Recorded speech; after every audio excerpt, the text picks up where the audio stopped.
Hi guys, good morning. अब मैं आपको प्रयोजन मूलक हिंदी, जिसमें सूचना प्रौद्योगिकी, सूचना से मतलब पता ही है कि मैसेज, ये इसका वीडियो बनाने जा रही हूँ। फर्स्ट वीडियो में आप सबसे पहले आपको प्रयोजन मूलक हिंदी सूचना प्रौद्योगिकी। अब इसका हम बताते हैं सूचना का अर्थ क्या है। सूचना का अर्थ है जानकारी या ज्ञान, तथा प्रौद्योगिकी का अर्थ है तकनीकी। सूचना का अर्थ क्या है? जानकारी और ज्ञान, जानकारी या ज्ञान, और प्रौद्योगिकी का अर्थ है तकनीकी, टेक्नोलॉजी। सूचनाएं आंकड़ों, आंकड़ों को हम डेटा कहते हैं, के संसाधन, संसाधन किसे कहते हैं? प्रोसेसिंग से प्राप्त होती है, तथा आंकड़ों का भंडार, जिसको भंडार स्टोरिंग कहते हैं, स्टोर करना, पुनः प्राप्ति, सुधार और संसाधन। ये जो है पुनः संसाधन, ये इसके कार्य के अंतर्गत आते हैं, तथा इनका उपयोग विशिष्ट प्रयोजन क्षेत्र के कार्य में लिया जाता है। सूचना प्रौद्योगिकी के 3 घटक हैं। इंफॉर्मेशन, सूचना जिसे इंफॉर्मेशन के नाम से जानते हैं, डेटा जिसे हम आंकड़े के नाम से जानते हैं, ज्ञान जिसे हम नॉलेज के नाम से जानते हैं। ये तीनों महत्वपूर्ण होते हैं। क्या क्या? इंफॉर्मेशन, डेटा और नॉलेज। ये इनके विविध जो है उपादान है। सबसे पहला हमारा पड़ता है कंप्यूटर, जो कि आजकल कंप्यूटर के बारे में हम सब अच्छी तरह से जानते हैं कि कंप्यूटर क्या है। कंप्यूटर के बारे में आप लोग बहुत अच्छे तरह से जानते हैं। कंप्यूटर आप लोग घर पे यूज भी करते हैं। अभी आज फ़िलहाल कुछ लोग लैपटॉप या कंप्यूटर के माध्यम से यह शिक्षा भी ग्रहण कर रहे हैं। कंप्यूटर, कंप्यूटर को दिमाग का मशीनी रूप कहते हैं। कंप्यूटर को क्या कहते हैं? मशीनी रूप कहते हैं। कंप्यूटर को क्या कहते हैं? मशीनी रूप। किसका मशीनी रूप है? दिमाग का। जिस तरह से मनुष्य का दिमाग चलता है, उसी तरह से पूरे कार्य को करने के लिए मनुष्य जिस तरह से दिमाग है, उसी तरह से कंप्यूटर भी एक मशीनी दिमाग कहते हैं। कंप्यूटर का मतलब होता है गणना करना, काउंटिंग करना। गणना मतलब गिनना। कंप्यूटर का प्रारंभिक जो रूप था, मूलतः गणना करने वाली मशीन के रूप में ही था, लेकिन अब इसके प्रयुक्त किए जाने वाले शब्दों, आंकड़ों, संख्या और चित्रों की सूचनाओं उसके स्मृति कोश में संचित किया जाता है, और इस प्रकार यह आधुनिक रूप से जटिल काम कर सकता है। आप सब जानते हैं कि इस आधुनिक युग में अब जितना उपयोग आप तो कंप्यूटर में कर रहे हैं, वह सब उपयोग आप सब जानते हैं कि कितना भी जटिल से जटिल, कितना भी कठिन से कठिन कार्य हो, परंतु उस कार्य को करने के लिए यह कंप्यूटर बहुत ही यूजफुल है। कितनी भी लंबा गणना हो, वह कंप्यूटर बड़े ही अच्छे ढंग से कर देता है, और बड़े ही अच्छे ढंग से वह हर कार्य को ईजी बना देता है। आमतौर पर हम लोग जिन कंप्यूटर को देखते हैं, उन्हें पीसी कंप्यूटर कहा जाता है। पीसी कंप्यूटर मतलब पर्सनल कंप्यूटर। अब छोटे छोटे रूप सामने आ गए, जिसे हम लैपटॉप, मतलब छोटा सा कंप्यूटर जिसे हम अपने साथ लेकर चल सकते हैं, अपने लैप पर रख कर उसमें हम काम कर सकते हैं, अपनी गोद में यानी लैप पे रख कर काम कर सकते हैं। अब फिर है पाम टॉप। पाम मतलब कि अपना हथेली, हथेली पे भी छोटा सा आ गया, जिसे हमें अपने हथेली पे रख कर अपने काम करते हैं। इसे पाम टॉप का हालांकि पीसी का फीचर नहीं होता है जितना इसमें विकास के लिए होता है। अब है सॉफ्टवेयर और हार्डवेयर। सॉफ्टवेयर और हार्डवेयर के बारे में जानते हैं कि कंप्यूटर बिना सॉफ्टवेयर का कोई कार्य करता नहीं है। सॉफ्टवेयर और हार्डवेयर जो बहुत प्रचलित शब्द है, ये दोनों कंप्यूटर के अभिन्न अंग हैं। अभिन्न यानी कि इसके बगैर कंप्यूटर कोई काम का नहीं है। हार्डवेयर का जो मतलब है मशीन से लगा।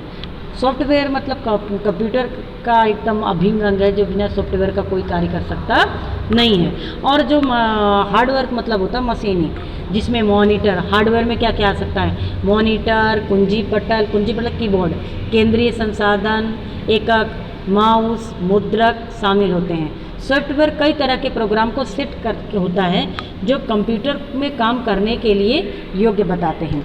वास्तव में उसकी स्मृति के आंकड़े प्रोग्रामों को संचित किया जाता है, और ऐसे जो प्रोग्राम हैं, ऐसे प्रोग्रामों को विशिष्ट क्रम मिलता है। उसके आदेश पर वो श्रृंखला करती है, श्रृंखला मतलब चैन से, यानी कि जो भी आप कमांड कंप्यूटर में डालोगे वह सब अपने सॉफ्टवेयर डाला गया था कंप्यूटर, उसी ही दिमाग से उसी हिसाब से वह कार्य को करता है। विशेष प्रकार के कार्यों को संपन्न के लिए विकसित प्रोग्राम सॉफ्टवेयर होते हैं। सॉफ्टवेयर मुख्यतः दो तरह के होते हैं। सॉफ्टवेयर मुख्यतः दो तरह के होते हैं। पहला सिस्टम सॉफ्टवेयर होता है और जो दूसरा होता है एप्लीकेशन सॉफ्टवेयर। सिस्टम में जो सिस्टम में ही काम होता है और जो एप्लीकेशन है वह कोई भी एप्लीकेशन डाउनलोड कर, जिस तरह से हम लोग एप्लीकेशन में काम कर रहे हैं।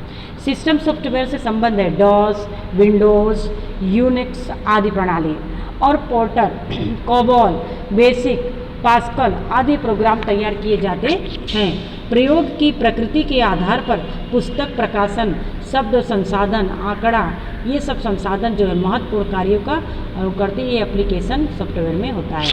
अब दूसरा आता है, पहले फ्लॉपी लगती थी, एक फ्लॉपी आती थी, उसमें कंप्यूटर का प्रोग्राम लगता था और उसमें आप लोग डांस वांस किए होगे ना, छोटे होगे तो आपको फ्लॉपी सीडी ले गए होगे। कंप्यूटर में हम डाटा यानी आंकड़ा एकत्र करने के लिए काम करते हैं। फ्लॉपी डिस्क इन आंकड़ों और सूचनाओं को एकत्र करने का काम करती है। फ्लॉपी क्या काम करती है? सूचना या डेटा को एकत्र करने का काम करती है और एक तरह से हम इसे डिजिटल फाइल के नाम से भी जानते हैं। सॉफ्टवेयर को फ्लॉपी को हम डिजिटल फाइल के नाम से भी जान सकते हैं और यह एक कंप्यूटर के आंकड़ों में स्टोर होता है और दूसरे कंप्यूटर में हम ले जाकर उसको हम डाल सकते हैं। अब दूसरा CD रोम, इसका पूरा नाम है compact disc ROM only memory. CD compact disc ROM only memory.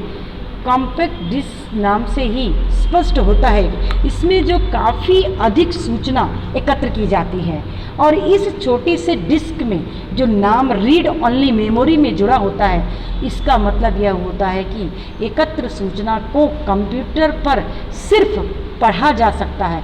Floppy की तरह इसमें अपने कंप्यूटर से सूचना एकत्र नहीं किया जा सकता है। लगभग 2 दशक पहले यह पहली बार इसे बनाया गया है। तो इसका जो है आकार 12 इंच का होता है और लेकिन अब यह 12 इंच से भी छोटी डिस्क आने लगी। अब है इंटरनेट का उपयोग अब हम कर रहे हैं। इंटरनेट के बारे में मैं क्या ज़्यादा समझा सकती हूँ, आप सब खुद इतने समझदार हैं। आज का जो युग है वह इंटरनेट युग माना जाता है। इस वजह से सूचना के आदान प्रदान में क्रांति आई है, विस्फोट हुआ है। सूचना इतना ऑन द स्पॉट, हम किसी भी कोने में बैठे रहे इस इंटरनेट के माध्यम से हम हर एक सूचना को कलेक्ट कर सकते हैं। दुनिया भर में फैले कंप्यूटर को जोड़कर हम नेटवर्क को तैयार करने वाले काम को satellite, optic fibre, telephone line आदि की मदद से इंटरनेट खुद एक तरह की दुनिया बन गया है जो हर मामले में सूचना उपलब्ध, लेकिन इस पर किसी तरह सरकारी नियंत्रण या भौगोलिक सीमाओं यानी कि जियोग्राफिकल जो सर्कल है उसमें नहीं, ये एकदम अलग है। इंटरनेट तक पहुंचने के लिए कुछ समय पहले हम कंप्यूटर का सहारा लेते थे, लेकिन अब तकनीकी हुई मोबाइल फ़ोन, टेलीफोन जैसे उपकरण हुए जिसे इंटरनेट एक्सेस किया जा सकता है। इंटरनेट की सूचना हासिल करना और भेजना अब तो एकदम आसान सी बात हो गई है। इंटरनेट क्रांति की सूचना तकनीकी क्रांति के रूप में माना जाता है। अब है इंट्रानेट है। इंटरनेट आपस में जुड़े कंप्यूटरों का व्यापी रूप है।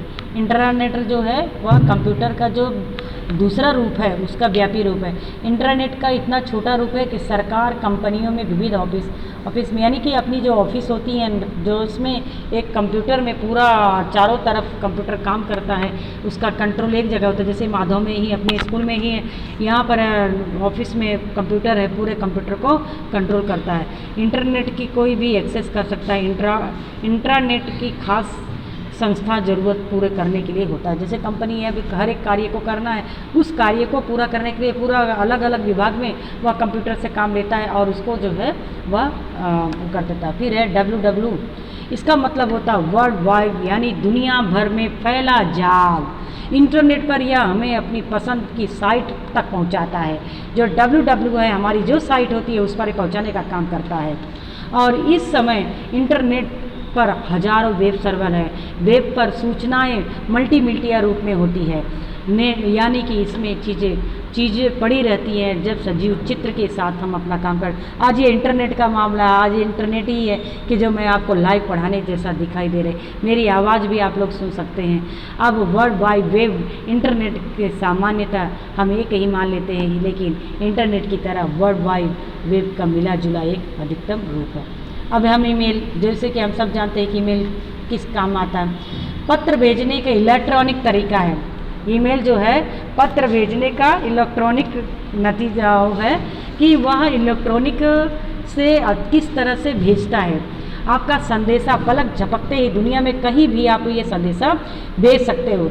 इंटरनेट दुनिया भर में लोकप्रिय बनने में ईमेल का सबसे बड़ा योगदान है और इंटरनेट सर्फिंग की जो वाले अधिकतर ईमेल इस्तेमाल करते हैं, कई वेबसाइट मुफ्त करती हैं, यानी कि अपने पते पे संदेशा भेजती हैं। विश्व के कहीं किसी को भी कंप्यूटर इंटरनेट से के द्वारा ईमेल से भेज सकते हैं। यह हम सब जानते हैं, इसको पढ़ने में बहुत वो नहीं। फिर HTML का मतलब होता है हाइपर टेक्स्ट मार्कअप लैंग्वेज। वह वेबसाइट पर डाटा पेश करने के लिए यह कंपनी जवान इस्तेमाल करती है।